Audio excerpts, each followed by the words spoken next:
各位親愛弟兄姊妹，願你哋平安。都有一段日子冇喺大家當中所以陣間會將曾經有幾個星期喺香港同中國大陸嘅經歷同大家嚟到分享。首先我哋分享今日喺主日神與我哋能夠思考一個信息，特別喺2025年咧，我希望係更多係從聖經當中嚟學習點樣嘅能夠與主同行，而係應用喺今日，唔係一個嘅宗教信仰思想，而係我哋生活嘅一個實踐。點樣將已經有啲人批評話老舊嘅古老嘅舊約聖經，點樣係喺新約入邊係嚟到啟示俾我哋去更加遵行當中嘅屬靈意義，以致我哋嘅靈命可以成長咧咁。因為我哋深深知道，我每次都提醒大家，聖經唔係一本宗教嘅書，唔係一本理論嘅書，而係一本關乎我哋今日嘅生命嘅書。今日我哋話信耶穌得永生之後，我哋喺地上已經有開始我哋永生嘅學習嘅生活，我哋點樣嚟到令我哋嘅靈命成長？所以今日我哋講到安息日嚇，咁舊約入邊有好多嘅名字，好似上次講嗎哪，好似係一啲舊嘅歷史入邊一啲嘅過咗去嘅名詞，好似同我哋無關，其實係絕對有關係。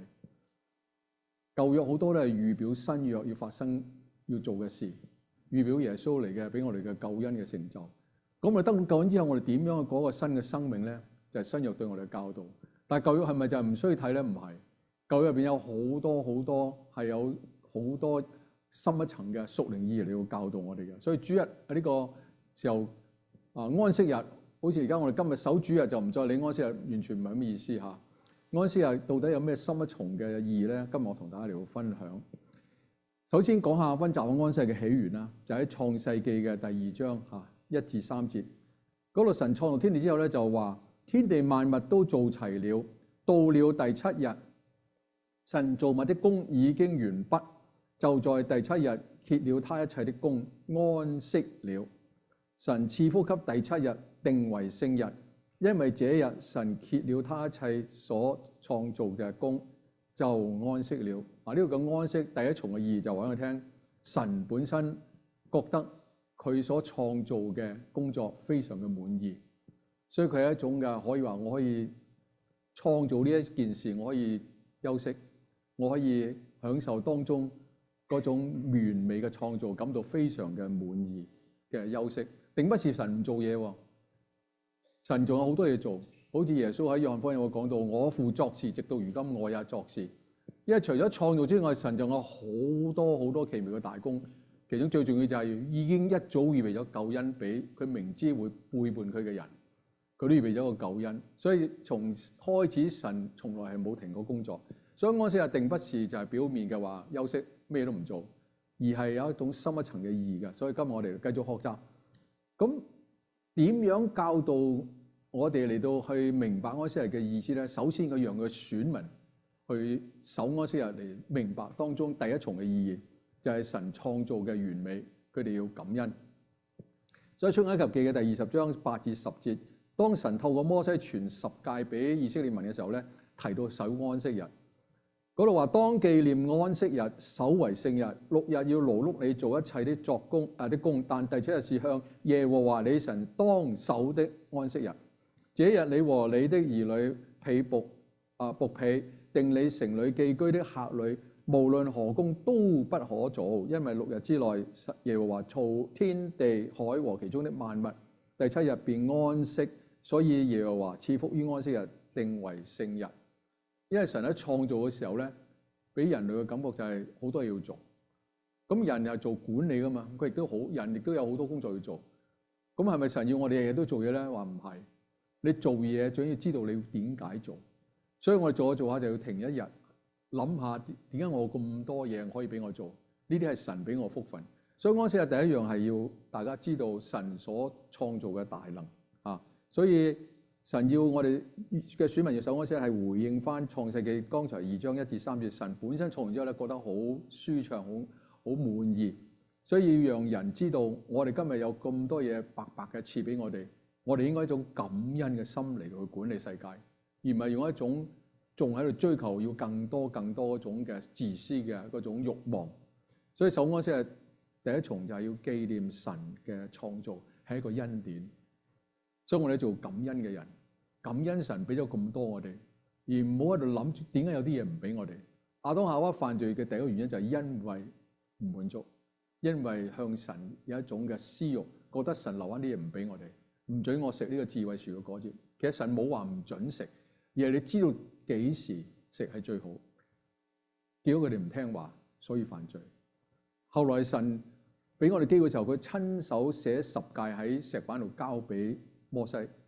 如果大家有留意章喺佢入邊，神係第一次俾十誡就係佢親手用佢自己所預備嘅石板。我唔知咩物質嚟，但係喺摩西嚟講係一塊石頭咁嘅板，神用自己指頭寫喺上面。其實呢個係寓意神親自講出佢要對人嘅嗰種嘅信息，直接嘅透過摩西俾我哋，係神對人一個特別嘅一個嘅恩典嚟嘅。所以更加詳細講咗當中話講到安息日嘅重要性喺邊度。我哋睇到出埃及記第31章，第31章12節嗰度話，耶和華曉諭摩西說：你要吩咐以色列人說，你們務要守我的安息日，因為這是你我之間世世代代的證據，係一個印證嚟嘅。使你們知道我耶和華是叫你們成為聖的。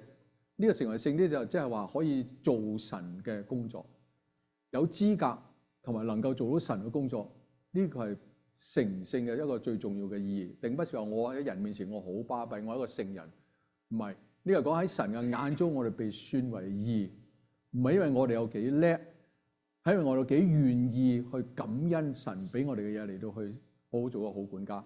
所以喺神面前成聖係要我哋懂得謙卑跟從神。所以你們一定要守安息日係當中嘅意義，唔係嗰一日乜嘢都唔做嘅表面功夫，而係你知唔知道你為咩嘅事安息日要休息落嚟，唔好做一啲你平日做嘅嘢。咁有啲法利賽人啊，有啲宗教家就覺得咁即係乜嘢都唔做啦，坐喺度嚇，不做就不錯啦，驚一做就有錯啊嘛，唔做就不錯，咁係咪啱咧？我哋知道係唔啱嘅，我哋應該知道乜嘢應該做，乜嘢唔應該做，而求神幫你有能力去做應該做嘅嘢。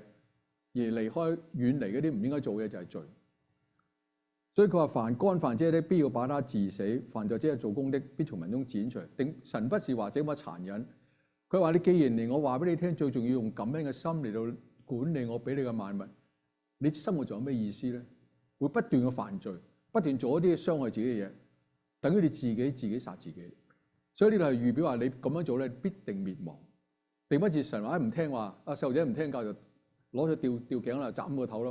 我哋從來唔咁做，係咪？我哋梗會俾我哋啲細路，俾我哋啲兒孫，俾個機會佢。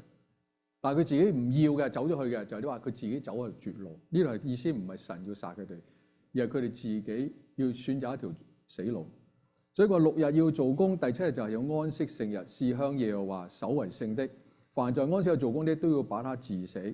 故此，以色列人要世世代代守安息日為永遠嘅約。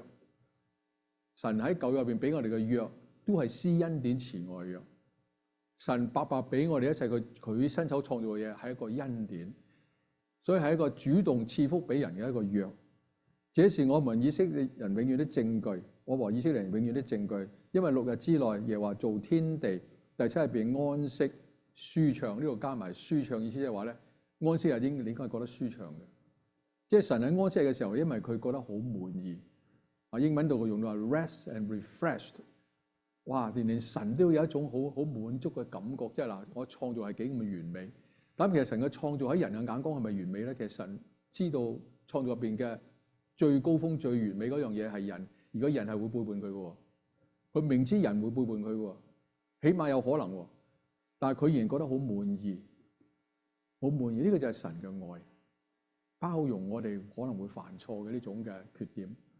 我哋能夠包容缺點，呢個係一個人嘅過失，係一個好重要嘅愛心嘅表現啊！所以係神嘅愛嘅表現。所以神因為充滿愛，所以佢好 refresh， 佢好舒暢。所以人如果唔好懷恨咧，第一個得福係你自己啊！所以你安息日俾我一個好大一個啟示。你用咩心態嚟到守安息日，係重要過你喺安息日做啲乜嘢，唔做啲乜嘢。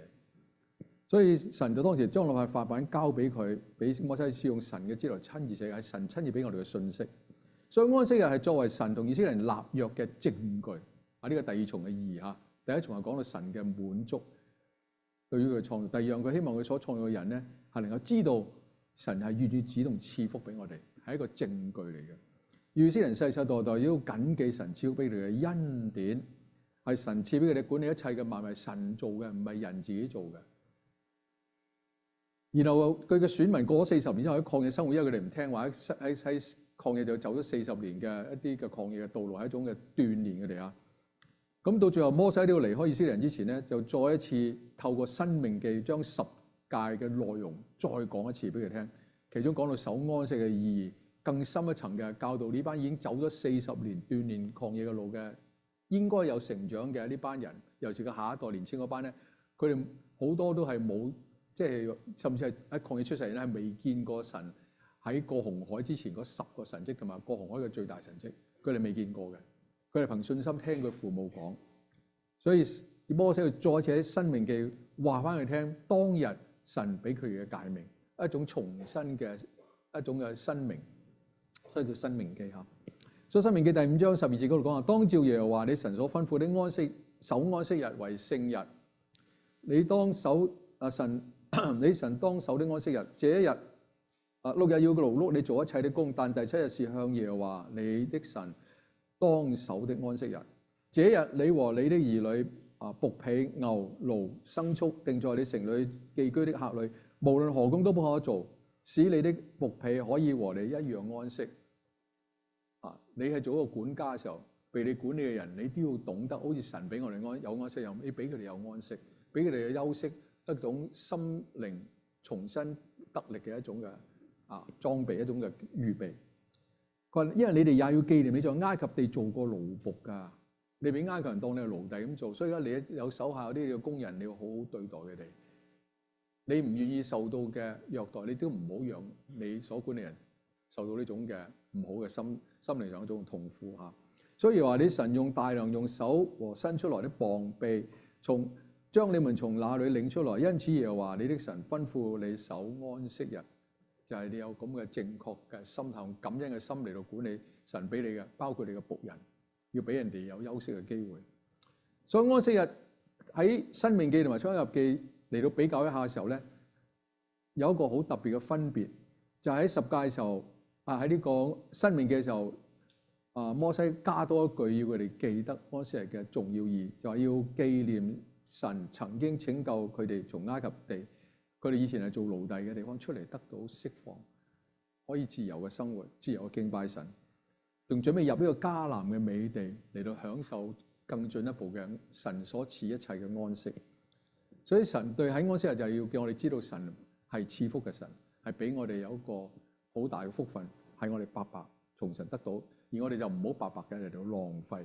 我哋再嚟睇申命記11章最後有一段8至9節，點樣去遵守誡命咧？遵守誡命就我哋就蒙福嘅途徑嚇。摩西話：所以你們要守神話，所以你們要守我今日所吩咐一切的誡命。神話你哋要膽壯，能以進去得你們所要得的那地，定使你們的日子在耶和華向你們列祖起誓應許給他們和他們的後裔嘅迦南地流奶與蜜嘅地上得以長久，因為那是流奶與蜜之地流奶與蜜係一種話個地好豐富嘅供應。所以當日神教導以色列民用守安息日嘅呢個行動，作為回應神賜俾佢哋一切恩典嘅一個嘅證據，一個印記，即係我記得嘅呢一日係神俾一切佢所創造俾我哋，係一個好大嘅恩典，係一個印記係一個印記，好似你每年都記得我生日嗰日咧，就我媽媽生我最辛苦嘅，唔好話，因為美國人喺度食蛋糕飲酒作樂，應該有啲安息嘅時間諗一諗父母點樣嘅嚟到為咗生養你、教導你所經歷一切嘅付出，由媽媽嘅10月懷胎至到好痛嘅嚟到生出嚟，然後兩夫婦要日夜嚟到即係冇得瞓嘅，好多時有啲細路仔好難湊嘅，夜晚就唔瞓，日頭就肯瞓咁樣，日頭你翻工佢瞓覺，梗係唔使理啦。喺托兒所好開心啦，托兒啲人可以baby 由頭瞓到尾，唔使做嘢，淨係同佢換片啫咁。我夜晚翻屋企就大吵大鬧成晚，兩夫唔瞓啊，咁咪好慘嘅。因為有啲細路仔係咁嘅嘢顛倒所以呢啲如果你個細路仔係夜晚瞓得好咧，就感恩感恩。所以安息日係重要，就係我哋識得去感恩，係知道神賜福俾我哋一個嘅印證，一個印證。個屬靈嘅意義係重要過嗰個條文嘅內容嘅表面要做嘅嘢。所以新約時代咧，嗰啲法利賽咧就好嘅學唔到，唔好啲就學到足啦。唔好做啊嘛，乜都唔好做，唔準做，仲唔準人哋做，做親咧就要話佢治死佢啊嘛，就攞住神嘅權柄嚟到欺負別人啊。所以啲宗教家就係一種利用神嘅話嚟到得自己嗰種耍權嗰種嘅利益得利益嘅途徑。所以喺神話佢哋呢個耶穌話佢哋一班假冒為善嘅宗教家。所以我哋睇下喺新約時代，我應該點樣去遵守安息日咧？我哋先睇希伯來書嚇，然後我哋再睇耶穌點講。希伯來書第4章4至11節嗰度咁論到第7日有一處說，到了第7日，神就歇了他一切的工；又有一處說，他們斷不可進入我的安息。既有必進入安息的人，就先前聽見福音的，因為不聽順從，不得進去。咁然後話，這樣看來，必另有一個安息日的安息，為神的子民存留。因為那進入安息的，就是歇了他自己的工，正如神歇了他的工一樣。所以我們當代人我們務必竭力進入那安息，免得有人學那不順從的樣子跌倒了。希伯來書係喺新約嘅時代，耶穌已經成就咗個救恩之後，佢講翻舊約入邊神所透過安息日嘅預表，神係點樣賜恩典俾我哋。當神賜恩典俾我哋嗰時，我哋識唔識得憑住呢個嘅安息日提醒我哋嗰個印證，時時記得我哋係一個受恩典嘅人咧。而受咗恩典之後，我哋唔係白白受嘅，係要好好嘅為神嚟到做好嘅管家。舊約如是，新約時代一樣，只不過嗰個嘅神印證嗰個嘅渠道咧唔同咗。呢度所講嘅安息就唔係迦南地嗰種嘅地上嘅嗰種嘅得享神俾佢應許嗰種安息，或者係離開咗埃及皇帝法老王對佢哋嗰種嘅奴隸嘅管治，而係講到我哋嘅人嘅生命得到個永生，係一個永久嘅安息。呢度講到耶穌基督救恩所帶嚟在基督裏俾我哋嘅恩典。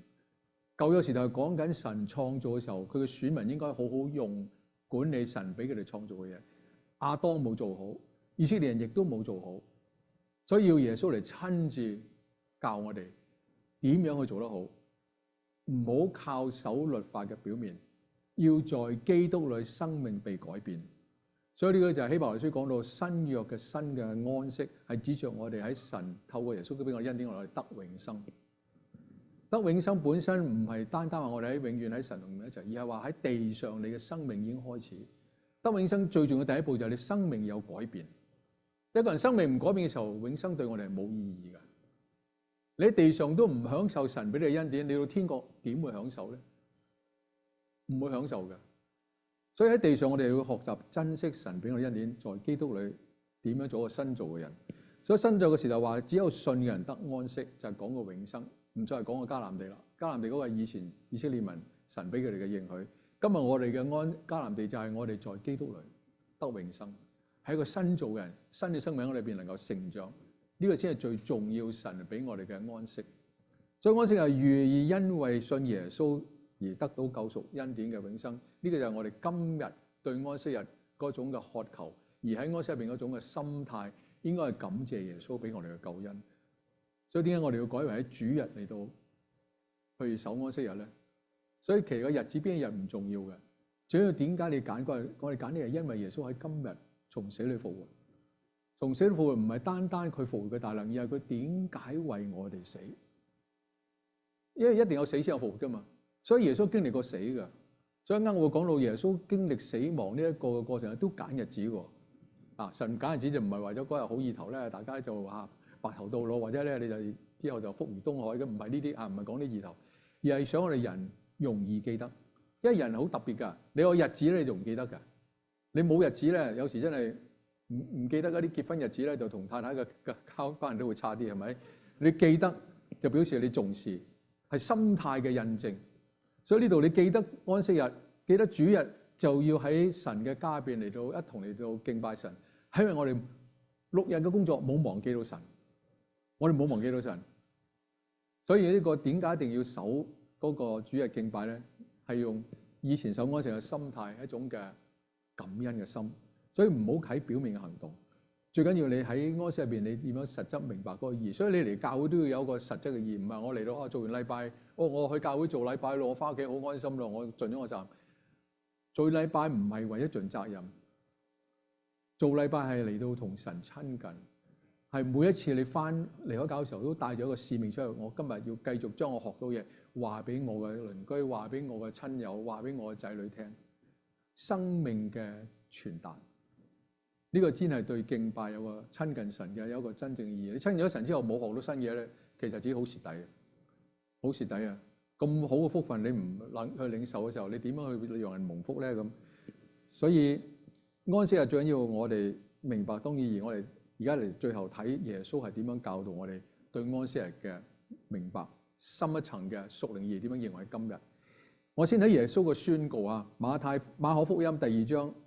嗰度耶穌對27節話，耶穌對法利賽人說：安息日係為人設立嘅，唔好當佢一個宗教嘅規矩，係為我哋人設立，讓人明白要感恩。因為神創造好滿意就停咗落嚟，就讓人嚟到體會到神嘅創造嘅偉大同埋嗰種嘅恩典係白白俾我哋。所以人唔係為安息日設立嘅。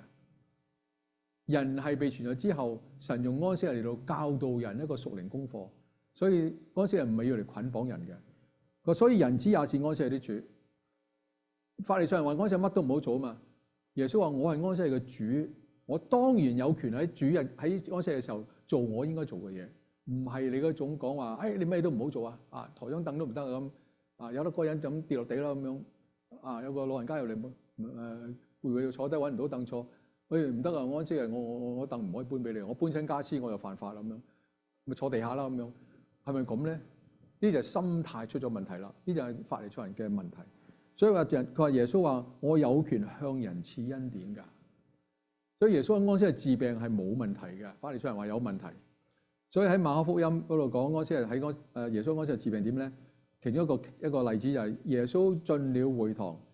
馬可福音第3章啊，耶穌進了會堂，在那裏有一個人枯乾咗一隻手，好凄涼啊！一隻手乾咗，就好似啲好嚴重嘅一啲嘅可能皮膚病或者係一啲嘅傳染病，又或者係佢糖尿病到嘅地步咧，啲手咧枯晒嚇。咁眾人就要窺探耶穌啦。呢個咁凄涼嘅人坐喺度，耶穌一定出手幫佢嘅，就揾機會去控告耶穌，睇佢會唔會醫好呢個人。意思就要控告佢。耶穌對嗰個枯乾隻手啲人說：起來，站在當中。耶穌接受呢個挑戰，又問眾人說：在安息日行善行惡、救命害命，邊人可以做咧？耶穌即係話唔係咩都唔好做啊，而係你知道咩應該做，咩應該做。所以第一日我就話安息日意思唔係叫你乜嘢都唔好做，而係你知道乜嘢應該做，同埋用咩心態去做。所以眾人都即刻唔出聲，知道唔知點答好啦。但係又唔明白，所以耶穌就怒目周圍看他們。呢個耶穌嘅怒目係一種嘅心入邊嘅一種嘅激動，覺得呢班人咁麻木。神喺個時候聖經講得咁清楚，你哋細心去讀嘅時候應該明白，即係我哋讀完舊約聖經都明白，係一個印證嚟嘅。呢個安息日係要感恩嘅，唔係一個守表面嘅一種宗教嘅規條。咁佢憂愁佢哋嘅心剛硬，即係唔明白神嘅心意，就對嗰個人伸出你啲手來。呢個人如果同嗰班人一樣咧，就唔敢伸手嘅。一伸手即係話俾法利賽人聽，我主人我要求耶穌醫我嘅，所以耶穌犯法係因為你嘅要求，所以連呢個人都有問題嘅。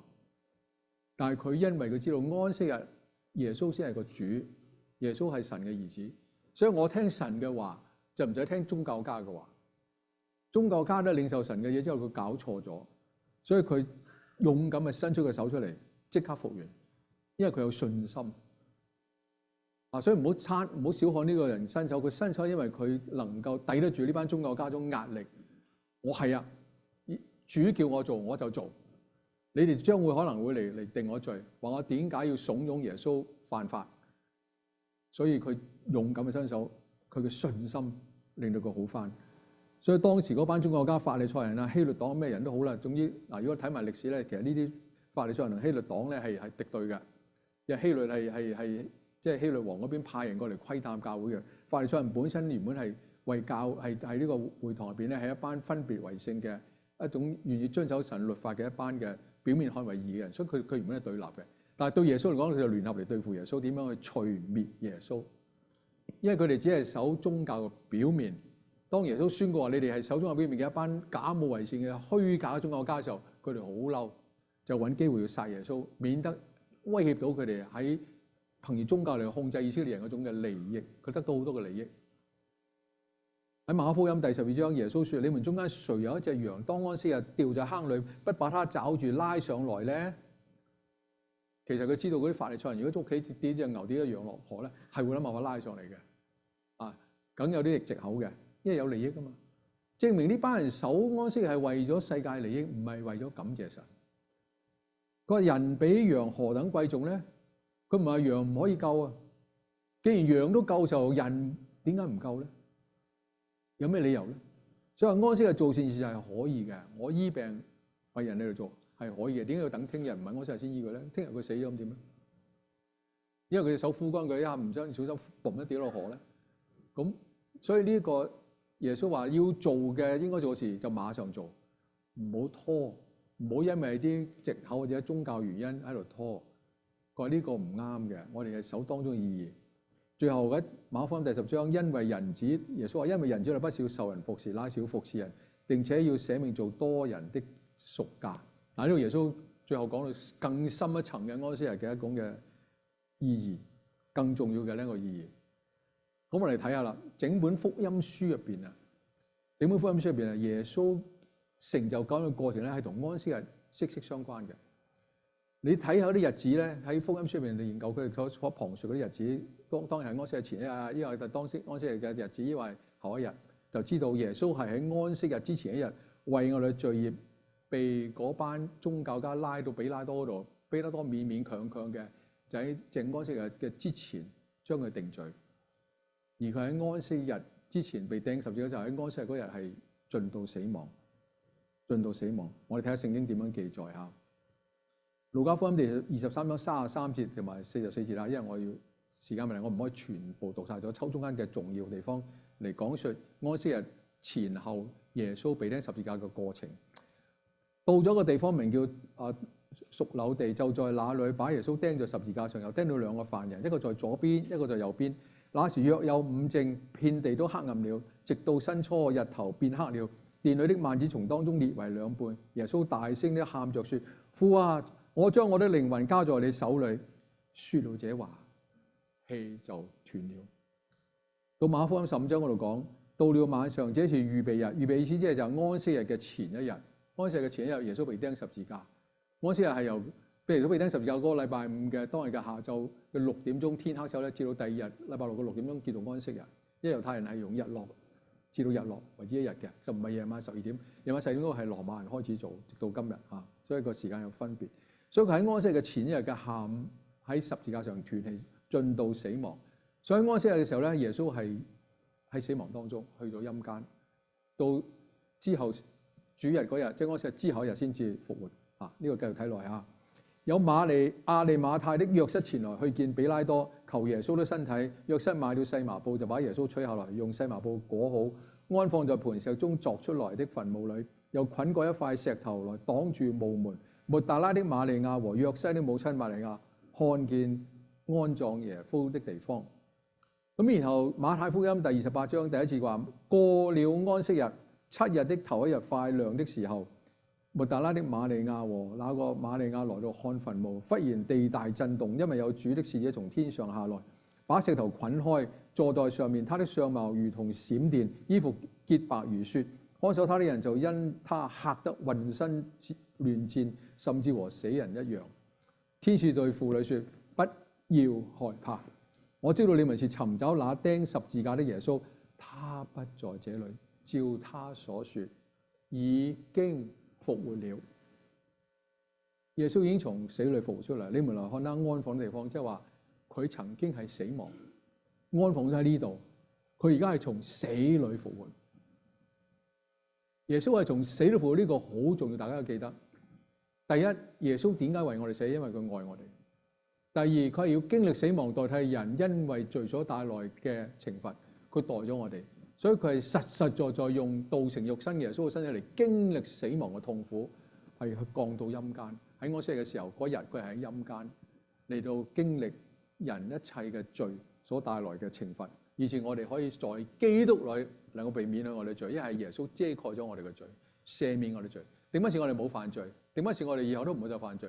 而係我哋一種在基督裏願意悔改，唔願意再去隨便犯罪。所以呢個感恩嘅心同安息日俾我哋意義係一樣，係屬靈嘅教導係重要過嗰個日子嘅表面功夫。所以耶穌喺安息日背負我哋一切嘅罪帶來嘅懲罰，被釘喺十字架上，然後降在陰間，經歷咗死亡之後，到安息日嘅後一日，第7日嘅清晨，從死裏榮耀嘅復活，成就咗我哋在基督裏能夠被拯救得永生嘅救恩。所以今日安息日係信徒向神心存感恩嘅一個印記。呢個印記表達咗3個嘅重點，我將佢總結為3個重點。第一就係紀念神創造天地萬物之後賜福給人類去管理嘅恩典，呢個第一個屬靈嘅意義。第二個屬靈意義就要紀念耶穌基督喺安息日嗰日為我哋背負一切嘅罪帶來嘅懲罰，被釘死十字架之後進到死亡，喺陰間受盡一切痛苦。安息日之後嘅清晨，佢從死裏復活。第3點就係救主耶穌基督係安息日嘅主，佢係正式咁宣告。安息係預表罪人能夠喺救贖嘅恩典中得到安息，所以安息喺新約嘅時代就係一種嘅話俾我哋聽，我哋在基督裏能夠得永生。都要記得安息係真正嘅意義同埋價值，唔係一個宗教嘅日子，係一個讓我哋明白當中神俾我哋嗰種恩典嘅屬靈嘅意義。就好似十字架唔係一個記號咁簡單，十字架代表咗耶穌基督喺上邊為我哋成就嘅救恩。今日好可惜，有啲人當十字架一個唔錯啊，整幾粒鑽石喺度好貴。即係我覺得千祈，因為我唔同意啦，我從來唔會話哎呀有錢買多幾粒戒鑽整個十字架咁啊。耶穌唔需要呢啲戒鑽嚟做榮耀。耶穌要你記得十字架就係耶穌嘅愛，十字架就係耶穌嘅救贖嘅恩典就夠啦，唔需要搞啲花樣嚟到點樣搞到佢有黃金做㗎又咁樣。所以教會就係一個簡單嘅木做嘅十字架，就話俾我哋聽，耶穌願意謙卑道成肉身到人當中，降嚟到人嘅位置嚟到拯救我哋。所以最重要係佢入邊嘅屬靈意義。所以耶穌基督係安息日嘅主，安息日係預表悔改嘅罪人喺基督耶穌嘅救恩中得享安息、得永生。呢個係新約時代安息日帶俾我哋嘅屬靈意義。就好似馬太福音11章耶穌講話，凡勞苦擔重擔的人可以到我這裏來，我就使你們得安息。所以新約時代得安息嘅意思就係我哋在基督裏得永生，有個永生嘅確據。所以我哋今生有一種嘅活力，為咗要報答我哋主耶穌基督俾我哋嘅恩典，我哋願意用個新生命，一個新造人嚟到去服侍主，為人做見證。呢個係安息日俾我哋嘅最重要嘅印證啊！所以我希望大家能夠記得嘅時候，常常在一個感恩嘅心態當中嚟到在基督裏活出我哋喜樂嘅生命啊！呢個今日我同大家分享嘅安息日對我哋新約時代有咩特別意義？有3重嘅重要意義，主要都係我哋要感恩神俾我哋喺基督裏能夠得享安息，就係耶穌基督為我哋預備嘅救恩。人能夠信耶穌，新嘅生命能夠得永生。